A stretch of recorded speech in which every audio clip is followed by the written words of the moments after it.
teórica del TP de hoja y del TP de flor, porque como vieron que tenemos ahora 2 feriados por delante, si no nos atrasamos demasiado con los temas. Bueno, acá en esta hermosa portada vemos varios puntos que vamos a ir desarrollando durante la clase. Miren, a ver si saben de qué se tratan. ¿Ven el cursor de mi pantalla? Sí. ¿Sí? ¿Qué tejido se imaginan que es este? Escucho proposiciones. Eso parece una hoja con clorofila, ¿no, profe? Sí, es un parénquima clorofílico. Esto,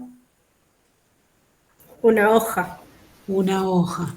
Y fíjense, y esto de acá abajo, También es hoja. ¿y qué diferencia ven entre las dos? Que los Las filamentos están paralelos. Y Las eso decía nervaduras científico. están paralelas. Perfecto. Y esta del medio, ¿Un estoma? un estoma. Y miren, ¿qué tiene el estoma? ¿Clorodoblastos se llaman? Cloroplastos. Cloroplastos. Bueno, esto es un transcorte de hoja de boldo. Miren el detalle de la modificación epidérmica, que es un pelo tector pluricelular.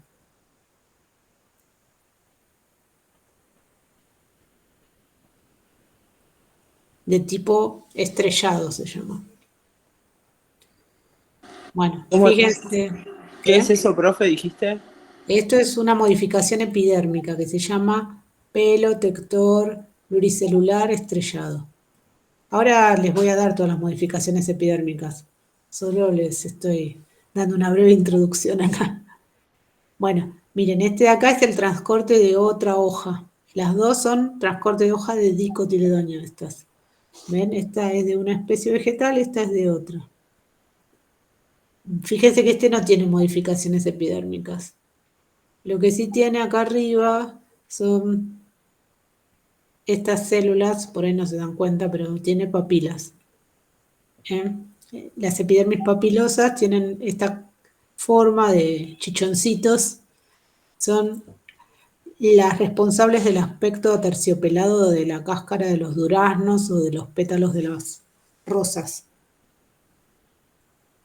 A propósito de las rosas, acá tienen un aguijón. Un aguijón también es una modificación epidérmica.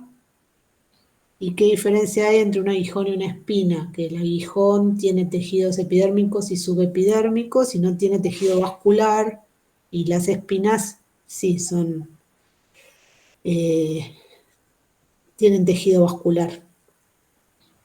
Bueno, y acá abajo ven un transcorte de hoja de pino. Bueno, vamos a arrancar con el TP. Decimos que la hoja es un órgano vegetativo plano con simetría dorsiventral. Todas las simetrías son dorsiventrales. ¿Qué quiere decir dorsiventral? Que tiene un dorso y un vientre. ¿Y eso qué quiere decir? Que tiene una parte superior y una parte inferior. Y que los tejidos que se observan en el transcorte son diferenciables. ¿Todas las hojas son dorsiventrales? No. Hay isobilaterales también, pero bueno, para los alcances de esta cursada nos vamos a quedar con que la simetría es dorsiventral y que los transcortes son... Los transcortes son como estos que les mostramos acá. No les vamos a mostrar otras anatomías.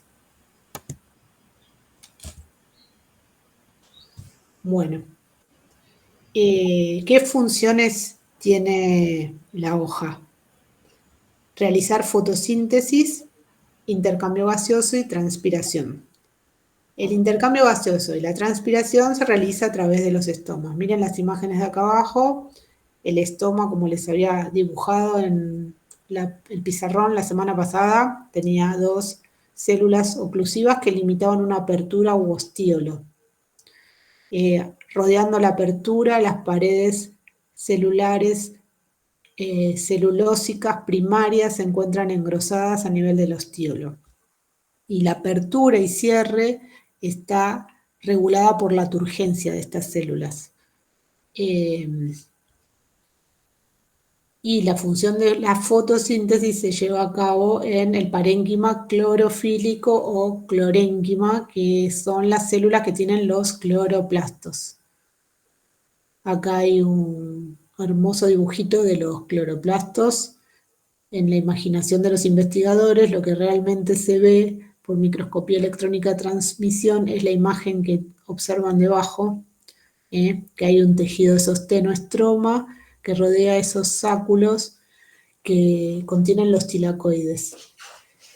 El conjunto de tilacoides forma las granas, están rodeadas por una membrana, los cloroplastos, como las mitocondrias, también están rodeadas por una bicapa fosfolipídica, y en ellas ocurre esta reacción en la cual, en presencia de la luz o la energía solar y dióxido de carbono, se sintetizan hidratos de carbono y se liberan al medio, se libera oxígeno al medio. Para comenzar con el estudio de las hojas, vamos a observar su morfología externa. Entonces, podemos diferenciar básicamente dos porciones. Una que vamos a llamar lámina o limbo y otra pecíolo. ¿Todas las hojas tienen pecíolo? ¿Ustedes qué piensan? ¿Sí o no? Para mí sí.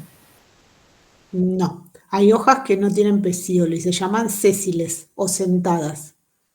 En biología, sésil es sinónimo de sentado y son las que carecen de pecíolo. También las flores tienen un pedúnculo y no todas las flores tienen pedúnculo y esas flores también son sésiles o sentadas. Pero bueno, para el alcance de esta materia farmacobotánica vamos a decir que todas las hojas tienen una lámina y un pecíolo. Bueno, ¿qué vamos a observar? En primer lugar, el tamaño. Acá no está puesto en esta imagen, pero cuando ustedes realizan el estudio de un vegetal, se fijan el tamaño de la lámina. Vieron que hay hojas que son gigantes y hay hojas que son muy pequeñitas. Entonces, en la primera descripción se coloca el tamaño. Luego se coloca el tipo, la forma de la hoja. Y acá tenemos las diferentes morfologías de la lámina. Esta es una clasificación básica. La próxima vez que los vea, les voy a llevar el libro de Eglis, donde están todas las morfologías posibles de las hojas. Es de una universidad de Estados Unidos. Esto es, la imagen que les pusimos acá son formas simples que encuentran en internet. Por ejemplo, ovada o forma circular como la hoja de pino, o hoja lanceolada como la del eucalipto, u hoja sagitada como de algunas plantas de interior. Bueno, cada morfología tiene su nombre que la caracteriza. Chicos, no hace falta que se acuerden, simplemente se los estoy diciendo a fines ilustrativos, como dándoles toda esta información. Otra cosa a tener en cuenta es que las hojas pueden ser simples o compuestas. ¿A qué llamamos hojas simples? A aquellas, como en la diapositiva anterior, que tienen un pecíolo, una lámina o limbo, eso sería una hoja simple, o como la de acá abajo, esta es una hoja de un roble. Ven que se ve el tallo, las yemas y lámina y pecíolo. Esa es una hoja simple. Una hoja compuesta son las que tenemos acá abajo. Vamos a ir desde las más simples a las más complejas. Por ejemplo, calculo que todos conocen las hojas de los rosales. ¿Sí? Ese es un ejemplo de hoja compuesta, en el cual tienen un pedúnculo común,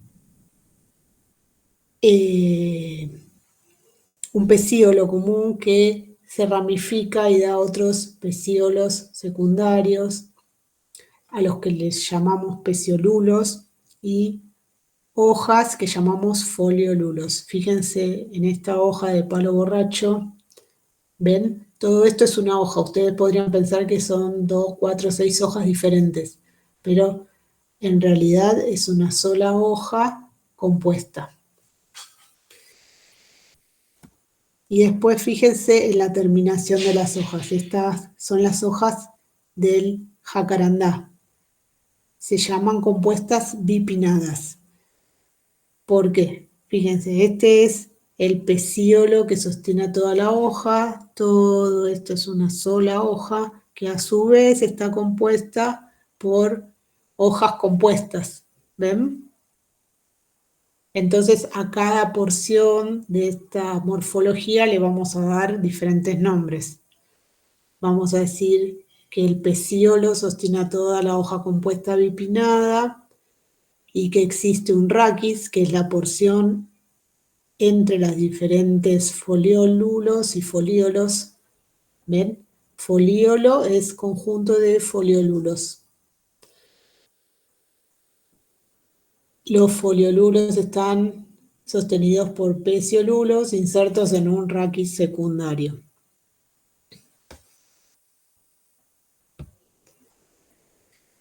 Sigamos analizando la morfología externa de las hojas. Ay, perdón, Cari, ¿puedo hacer Sí. una?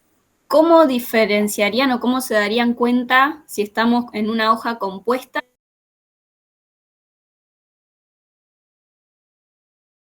O esta que es orbicular, que es bien redondita. Acá no podemos distinguir demasiado el borde, ni el ápice, se ve bastante redondita. Y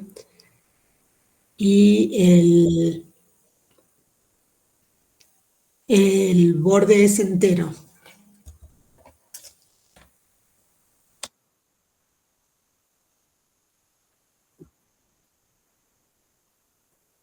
De la ovada. Sí, la ovada es como un óvalo. Es bastante parecida a la elíptica.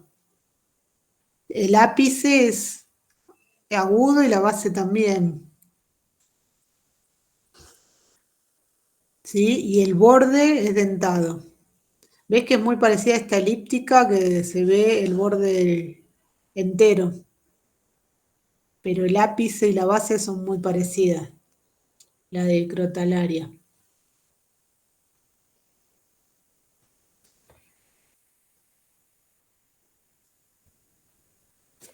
Todo este vocabulario se lo damos para que si alguna vez en su vida les toca trabajar con plantas medicinales, van a leer la descripción de la planta y para que sepan a qué nos estamos refiriendo. No les vamos a pedir que se acuerden de todos estos nombres que describen la morfología externa de las hojas. Bueno. Lo que sí nos parece importante en las observaciones que realicen microscópicamente es ver la disposición de las nervaduras que los va a acercar a la clasificación taxonómica para saber si están delante de una monocotiledonia o de una dicotiledonia. ¿Por qué? Porque hay diferencias anatómicas concretas entre ambas divisiones.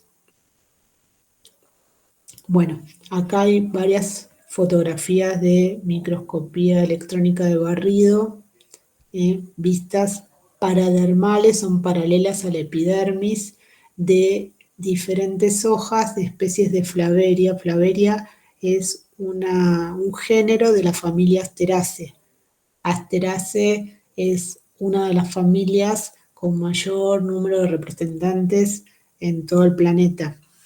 Es una familia de dicotiledonias y tiene muchas especies con propiedades medicinales. Bueno, y esta imagen simplemente para que se den cuenta cómo diferentes especies dentro de un mismo género muestran patrones de venación diferentes que les sirven con características identificatorias.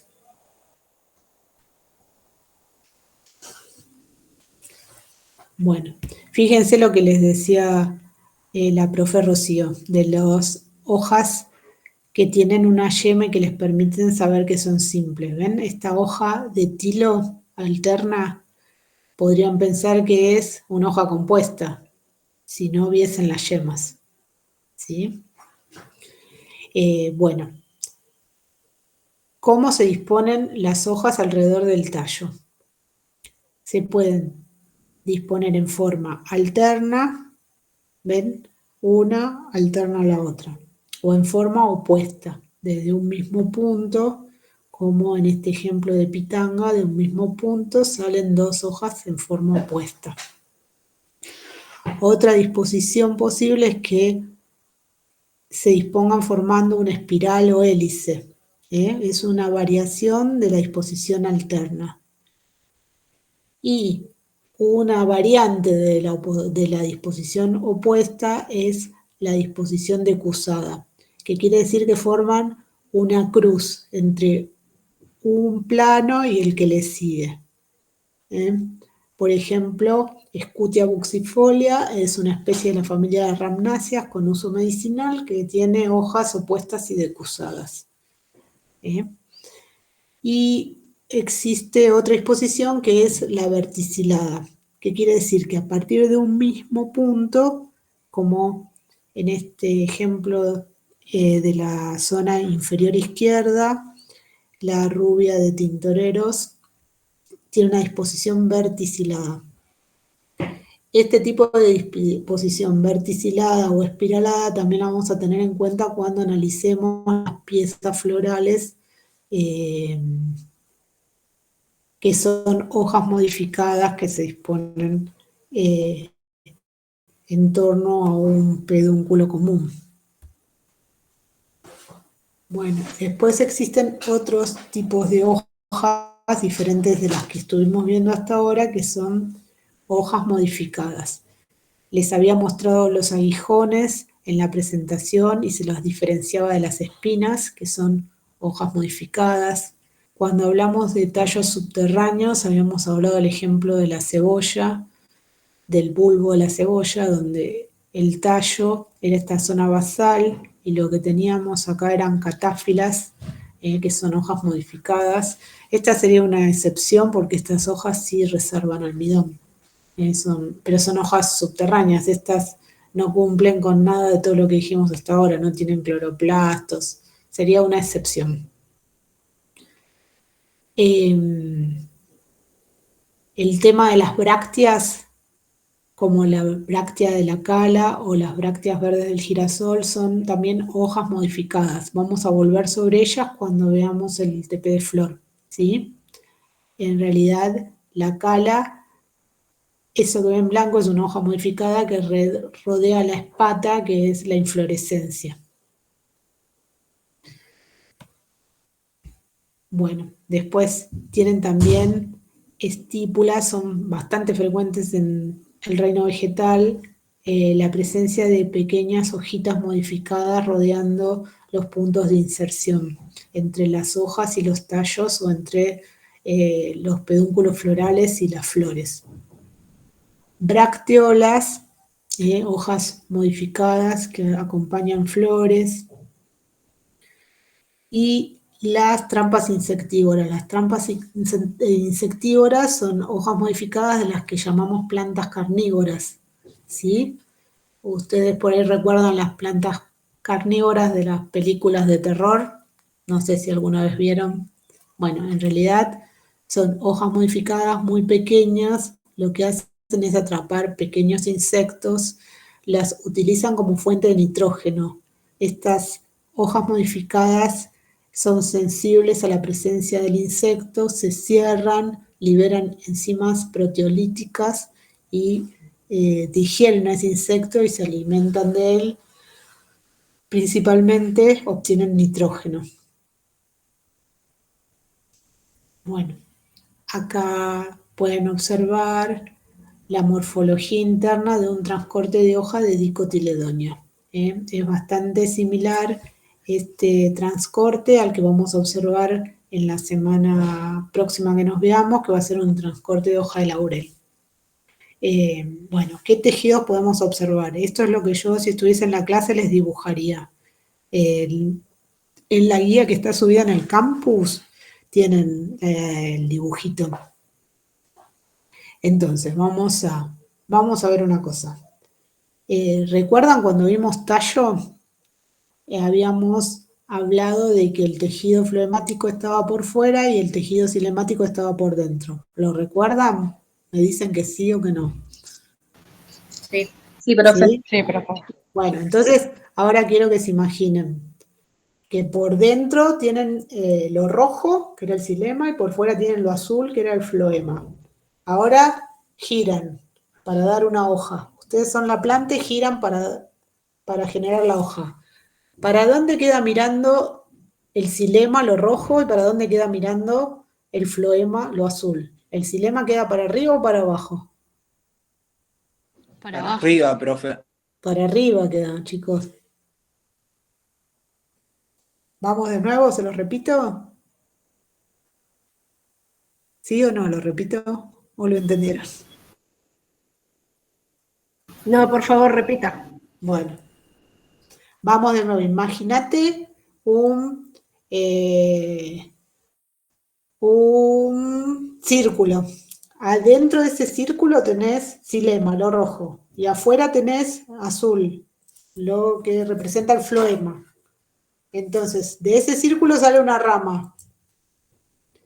La parte interna te va a quedar mirando hacia arriba y la parte externa te va a quedar mirando hacia abajo. ¿Sí? Yo siempre cuando les doy la explicación, a ver, espera, salgo de acá y voy acá. Acá. ¿Ahí me ven ustedes? ¿A mí? ¿Sí? Sí, profe. Bueno. A ver, siempre se los explico así. ¿Ven? Que el xilema que estaba adentro, cuando sale la hoja, les queda mirando hacia el epidermis superior. ¿Sí? ¿Lo entendieron ahora? Sí. Bueno.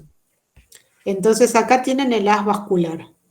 Es un haz vascular colateral. ¿Qué quiere decir colateral? De un lado xilema, del otro floema. Es cerrado porque las hojas no tienen desarrollo secundario, siempre van a ser verdes, con desarrollo primario. ¿Ven todo esto rojito es xilema? Esto azul, con células pequeñas, con paredes celulósicas poco desarrolladas, es el floema. Este es el haz vascular de la nervadura central de la hoja. ¿Cuál es la nervadura central de la hoja? Vamos a ir todo para atrás. A ver. ¿Ven acá? Esta nervadura. Yo este corte lo hago, ¿ven el cursor? Ese corte que están viendo está hecho a esta altura. Cuando nos veamos personalmente les voy a cortar hojitas, así se dan cuenta cómo llegamos a ver esto partiendo de la hoja. Bueno, rodeando el haz vascular siempre van a encontrar un tejido que es diferente del resto de tejido que lo rodean, ¿ven? Normalmente rodea al haz vascular un anillo, que puede ser un anillo de fibras de tejido esclerenquimático, una vaina parenquimática. Suele haber un tejido diferente que rodea el haz vascular central. A la altura de ese haz vascular central van a encontrarse con el colénquima, en posición subepidérmica, tanto en la cara adaxial como en la cara abaxial. Epidermis superior es sinónimo de cara adaxial y epidermis inferior es sinónimo de cara abaxial. Perdón, Cari. Acuérdense, abajo abaxial. ¿Sí? Para que... Como regla mnemotécnica. Sí. Abajo abaxial y arriba adaxial. Bueno. Y en ambos lados tienen el mesófilo, que está compuesto por parenquima clorofílico. Morfológicamente van a poder distinguir dos tipos celulares. Unas células alargadas, dispuestas en forma ordenada, que recuerdan a una empalizada, normalmente en posición subepidérmica de la cara adaxial, y por debajo un parénquima esponjoso o mesófilo esponjoso o parénquima clorofílico, ¿sí? Que a veces deja más o menos espacios intercelulares. Las células en general son redondeadas y pequeñas. Está compuesto por varias capas de células. En toda esta parte del parénquima es donde se encuentran las células que tienen los cloroplastos, ¿sí? Donde se realiza la fotosíntesis. Y por fuera de ambas epidermis se encuentra la cutícula, que es esa capa protectora de naturaleza lipofílica que actúa como impermeabilizante de las hojas.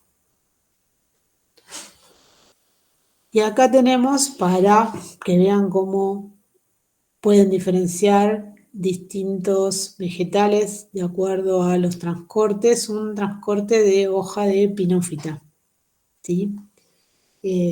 ¿Por qué en particular les mostramos la hoja de pinófita? Porque tiene unos conductos resiníferos muy bonitos, también se llaman canales esquizógenos.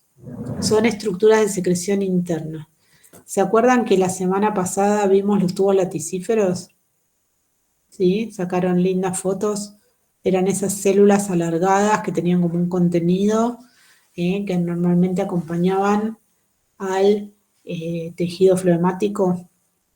Bueno, los conductos resiníferos son reordenamientos celulares por los cuales circula contenido que las células parenquimáticas vierten en esos conductos. Las resinas de los árboles, la esencia trementina, ¿la conocen? Tiene múltiples aplicaciones industriales y en la industria farmacéutica. ¿Qué tipo de tejidos vamos a poder observar? A ver, básicamente los mismos que vimos recién, pero con otra disposición. Vamos a tener una epidermis por fuera y una cutícula.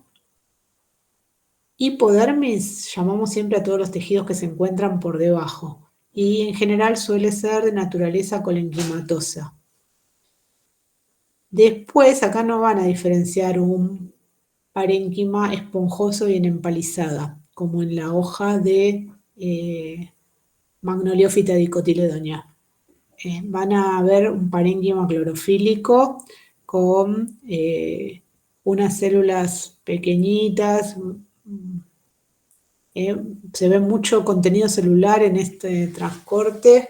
En los que les voy a mostrar yo no están más vaciados, no se ve este contenido.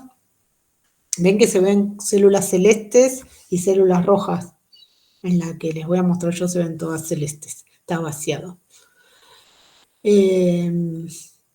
Bueno, en ese mesófilo ven dos conductos resiníferos. Después por el WhatsApp del grupo les voy a pasar la foto de lo que ustedes van a ver. Acá hay un detalle del conducto. Estos conductos son cavidades limpias para diferenciarlos de los conductos esquizógenos que se originan por rompimiento celular y son típicas de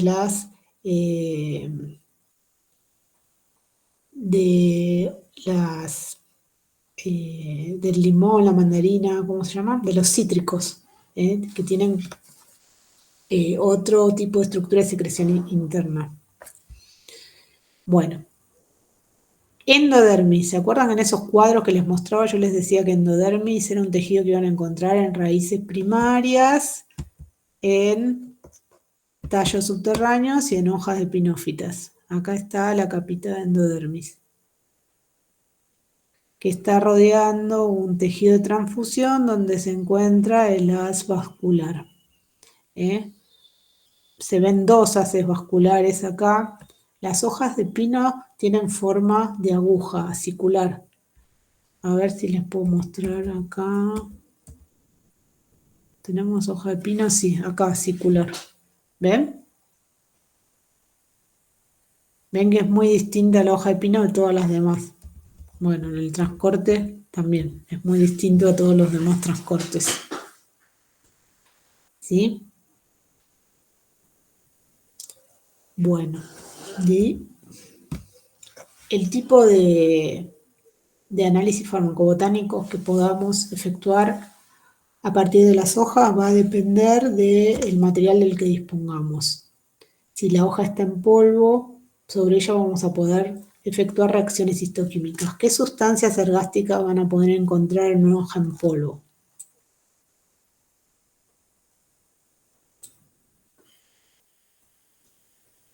Escucho ofertas.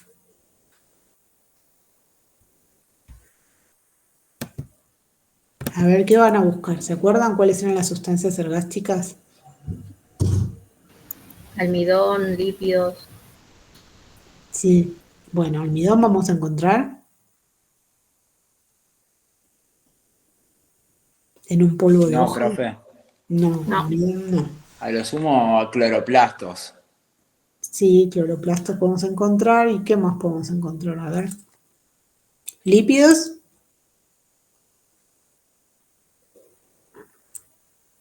Negativo, profe.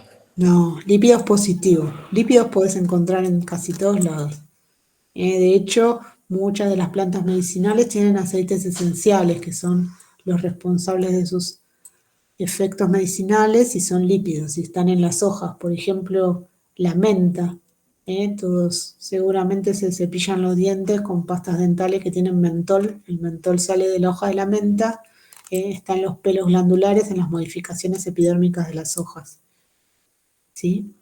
Entonces, lípidos sí. ¿Cristales van a poder encontrar?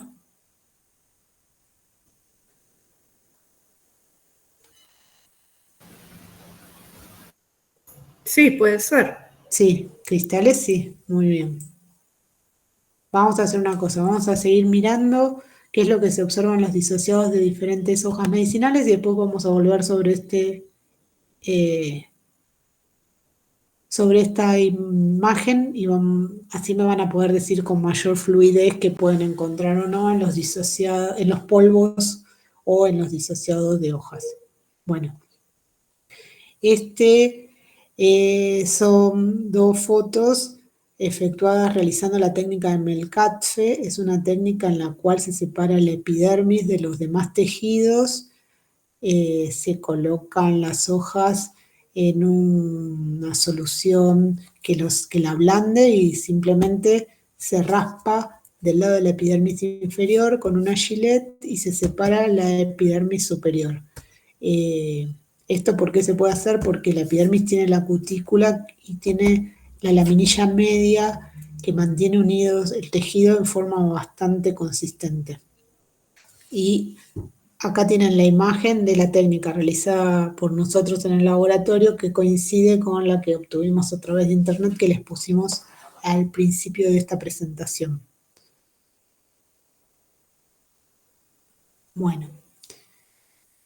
¿Qué modificaciones epidérmicas tenemos aparte de los estomas? Tenemos los tricomas, tenemos las papilas y los aguijones.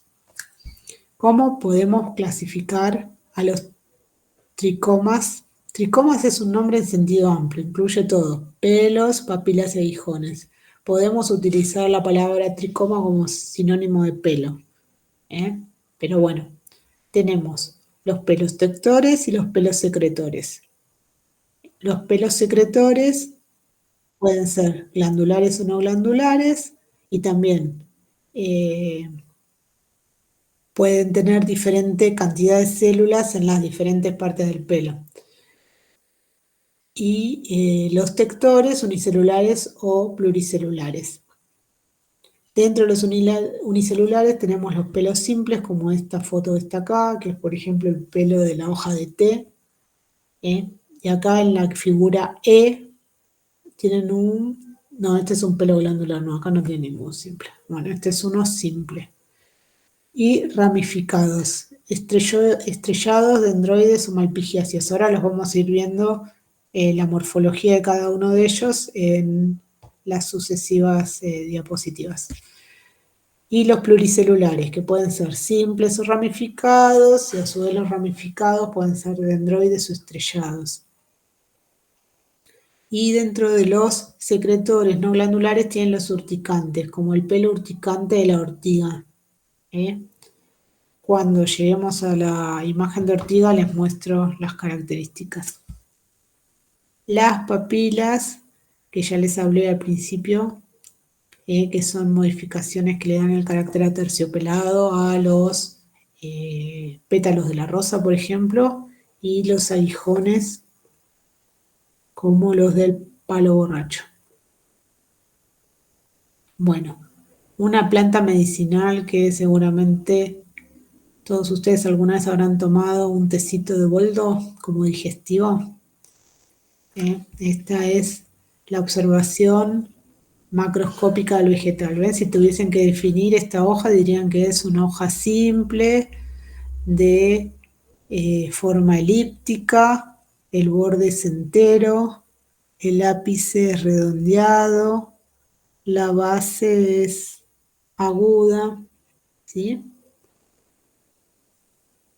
Bueno, la flor veríamos que es pentámera, eso vamos ahora dentro de un ratito, vamos a ir al tema de las flores. Miren, ven que esto es un conjunto de flores, es una inflorescencia. Y estos, los frutitos. ¿Qué pueden observar? Esta es la foto de la Farmacopea Argentina, 7ª edición, los caracteres micrográficos que les permiten efectuar el control de calidad de las hojas de boldo. Este es un pelo tector pluricelular estrellado. Vieron que en el cuadrito de recién teníamos pelos pluricelulares ramificados y entre los ramificados estrellados. Entonces, si yo les enfoco eso, y este vocabulario sí quiero que lo adquieran, a diferencia de lo que les mostré antes de la morfología externa de las hojas, porque esta materia trata sobre control de calidad micrográfico. Entonces, vamos a decir que el pelo es tector, pluricelular, ramificado, estrellado. Ahí estamos. ¿Ven? Este que está acá. Que lo pueden ver inserto en la epidermis o libre en un disociado leve. Entonces, en un disociado leve, ¿qué voy a poder observar? Las modificaciones epidérmicas, los pelos, la epidermis con estomas, ¿sí? En este caso van a ser desordenados porque la familia monimiaceae es una familia de dicotiledóneas. Una gran cantidad de células oleíferas. A ver, no hay otra imagen. Bueno, en el disociado lo van a poder observar bien esto. Vamos a tener que hacer un disociado en el TP. Y este es un transcorte a nivel del pecíolo, pero no lo vamos a hacer. Quédense tranquilos que eso no entra. Bueno. La hoja de cedrón. Acá también tienen una inflorescencia de cedrón. Fíjense la característica morfológica. Son hojas simples. Ahí se ven las yemitas. De bordes aserrados.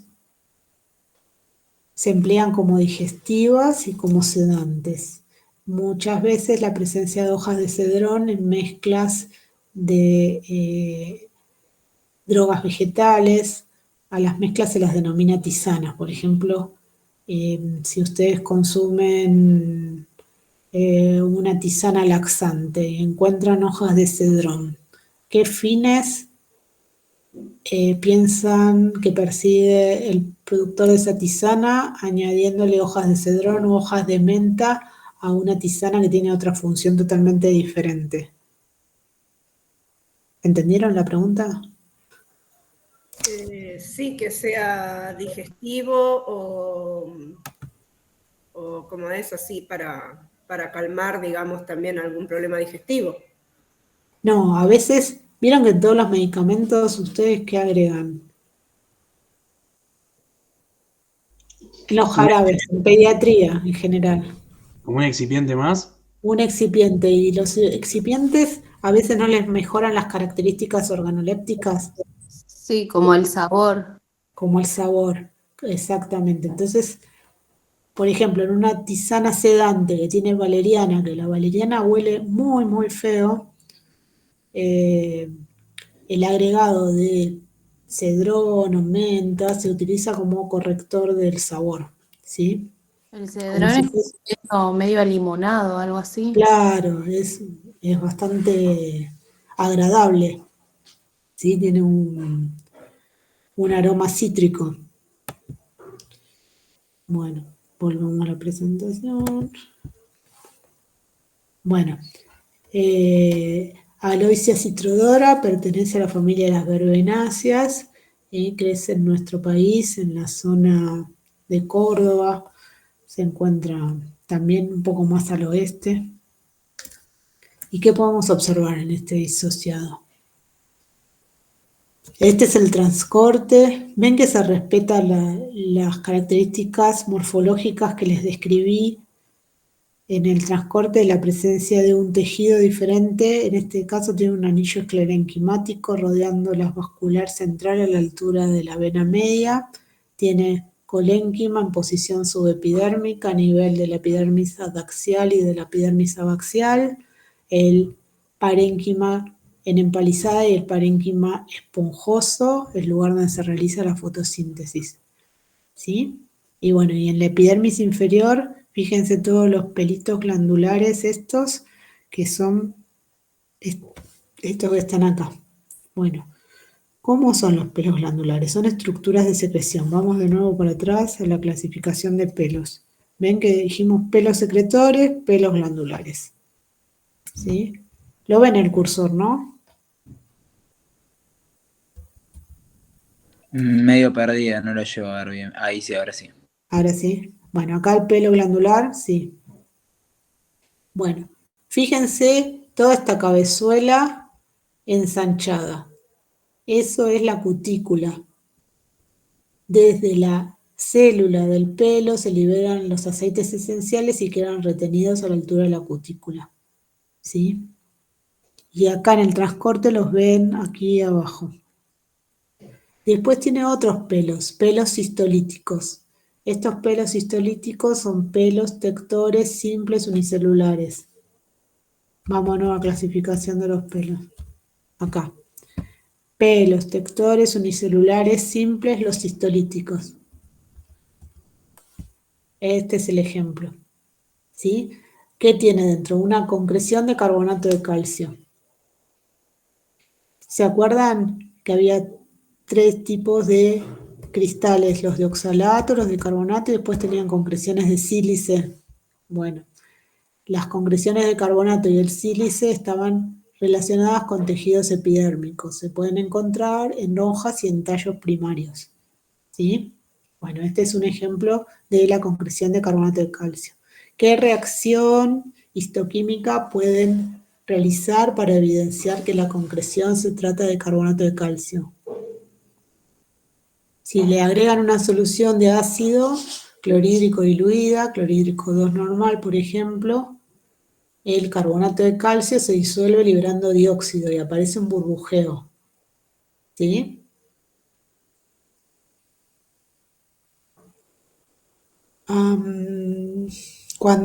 Después ahora cuando les demos la segunda parte voy a ver si puedo porque tenemos un video filmado del burbujeo. Es muy bonito de ver y muy gráfico. Bueno, ¿qué otros elementos vamos a observar en el disociado? La epidermis con los estomas desordenados, las nervaduras, en todos los disociados de hoja van a encontrar nervaduras. ¿Sí? Y en el caso de estos pelos glandulares, vamos a decir que tienen un pie unicelular y una cabeza unicelular. No, a ver si hay otro que se ve mejor. Ven, acá se ve mejor. Miren, este es el pelo glandular de la menta. ¿Sí? Acá se ve mejor el pie unicelular y la cabeza unicelular. Pero bueno, vamos a terminar con cedrón. Bueno, hoja de Ginkgo. El Ginkgo es una especie asiática. Pertenece a las pinófitas.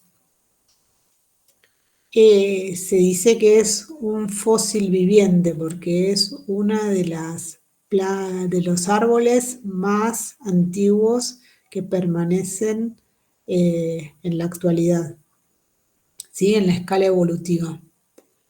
Cuando ocurre la explosión de las bombas atómicas en Hiroshima y Nagasaki al final de la Segunda Guerra Mundial, ¿se acuerdan de ese hecho? Y profe, Sí. Bueno, había en la zona de Hiroshima un árbol de Ginkgo que no murió.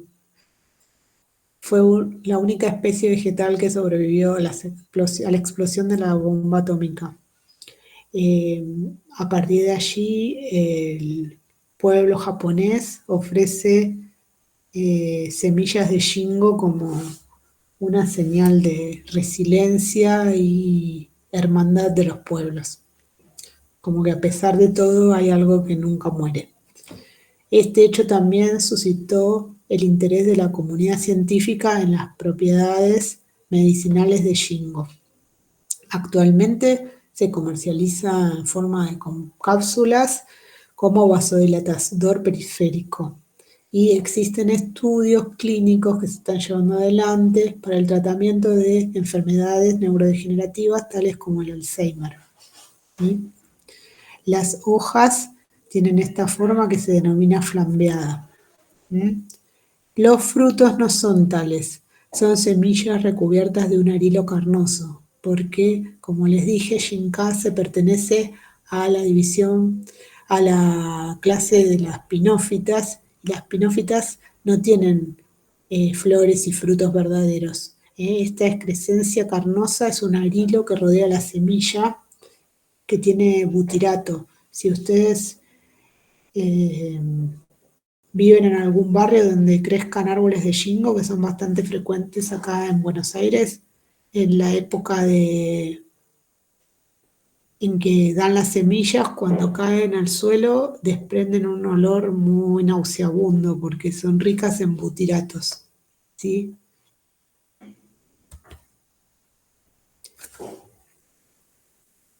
En estos disociados no van a encontrar la presencia de modificaciones epidérmicas tales como pelos o papilas, ¿sí? Lo que van a encontrar son epidermis con estomas.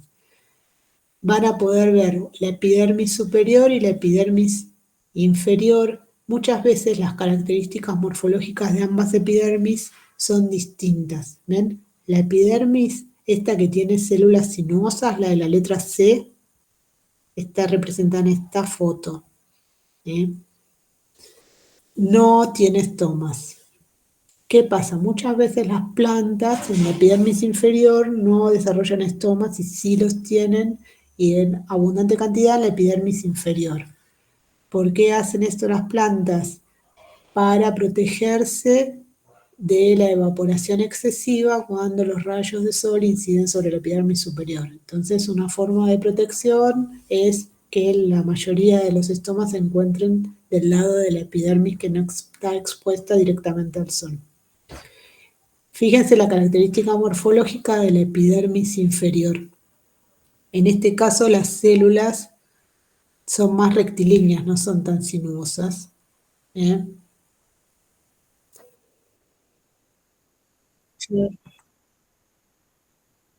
Vamos a probar si podemos ingresar con el mismo link, ingresamos, y si no les vamos a mandar por el WhatsApp otro link. ¿Hacemos así? Eso. ¿Tiene